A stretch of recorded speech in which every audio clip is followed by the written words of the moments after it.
அடுத்து 22வது கேள்வி. தொடர்ச்சியாக நம்ம 3வது மாடல் டெஸ்ட்லையும் ஒரே மாதிரியான டைஸ் கான்செப்டை கொடுத்துருக்கோம். ரொம்ப இம்பார்ட்டன்ட். ஒருவேளை எக்ஸாமில் ஃப்ரேம் ஆச்சு அப்படின்னா இதே கேள்விகளே கூட ரிப்பீட் ஆகலாம் டைஸில். கேள்வியில் என்ன சொல்லியிருக்காங்க அப்படின்னா 1 என்பது 2, 4, 6க்கு அருகில் இருந்தால்னு சொல்லியிருக்காங்க. ரொம்ப சிம்பிளாக எப்படி அப்ரோச் பண்ணணுங்கிறது கவனிச்சுக்கோங்க. ஏன்னா நம்ம கிட்டத்தட்ட 3வது கேள்வியை அதை பார்க்குறோம். ரைட்.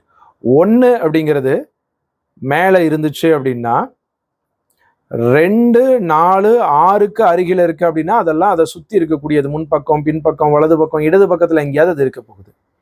ரைட். அப்போ பாட்டம்ல என்ன இருக்கும் அப்படிங்கிறத தெரிஞ்சு வச்சுக்கலாம். இன்னும் என்ன நம்பர் வரல? 2, 1, 2, 3 வரல, 5 வரல, 3, 5 வரல. அப்போ பாட்டம்ல 3, 5 இந்த ரெண்டுல ஏதாவது ஒன்று வரும். அதே மாதிரி 3, 5 இந்த சைடில் ஏதாவது ஒரு இடத்துல வரும். புரிஞ்சுக்கிறதுக்காக சொல்றேன், கவனிங்க. டாப்ல 1 இருக்கு, ரைட். சுற்றி இருக்கக்கூடிய 4 பக்கத்தில் 3 பக்கத்தில் 2, 4, 6 இருக்கு. அப்போ இன்னும் 2 நம்பர் வேணும். அப்போ சுற்றி இருக்கக்கூடிய பக்கங்களில் ஏதாவது ஒரு பக்கத்தில் 3 வரலாம், இல்லை 5 வரலாம். ஒருவேளை சுற்றி இருக்க பக்கத்தில் 3 வந்துச்சுன்னா அடியில் 5 வந்துடும், இல்லை சுற்றி இருக்க பக்கத்தில் 5 வந்துச்சுன்னா மடியில் 3 வந்துருங்கிறத புரிஞ்சுக்க முடியுதா? ரைட். இதை தெரிஞ்சுக்கிட்டு இப்போ நம்ம ஆப்ஷனுக்குள்ளே போகலாம். 2னுடைய ஆப்போசிட் 6ஆ? இல்லை. 2, 6, 4 இது எல்லாமே வந்து பார்த்தீங்கன்னா ஆப்போசிட்டாக இருக்கா, அட்ஜசண்டாக இருக்காங்கிற எந்த டேட்டாவும் கிடையாது. 1க்கு அருகில் இருக்கு, அவ்வளோதானே தவிர 2க்கும் 4க்கும் என்ன தொடர்பு, 2க்கும் 6க்கும் என்ன தொடர்பு, 4க்கு 6க்கும் என்ன தொடர்புங்கிறது கேள்வியில சொல்லலை.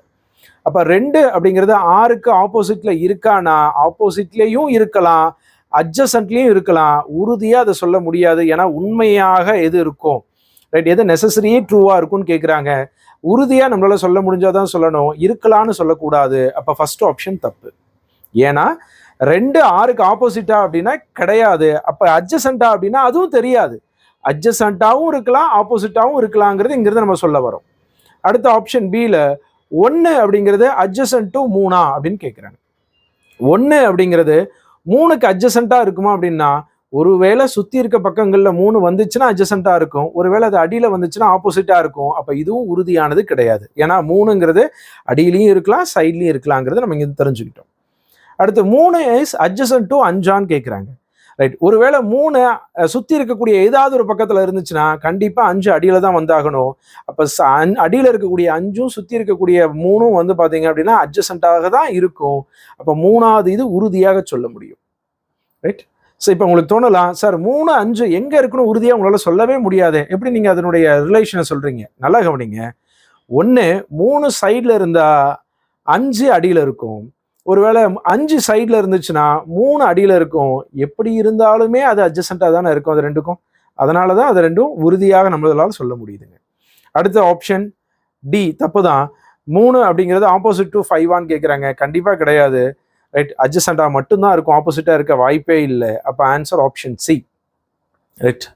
ரொம்ப ரொம்ப இம்பார்ட்டன்ட். லாஸ்ட் குரூப் 2A மெயின்ஸ்லேருந்து இந்த ஒரு கேள்விகள் நம்ம தொடர்ச்சியாக குரூப் 2A மெயின்ஸ்லையும் கொடுத்தோம், எக்ஸாமில் ஃப்ரேம் ஆச்சு. குரூப் 1 மாடல் டெஸ்ட்லையும் கொடுத்தோம், எக்ஸாமில் ஃப்ரேம் ஆச்சு. குரூப் 2 இப்போ நம்ம எழுதக்கூடிய குரூப் 4க்கான மாடல் டெஸ்ட் 3 மாடல் டெஸ்ட்டில் இதே மாதிரியான கேள்விகள் கொடுத்துருக்கோம். ரொம்ப கேர்ஃபுல்லாக ப்ராக்டிஸ் பண்ணுங்கள்.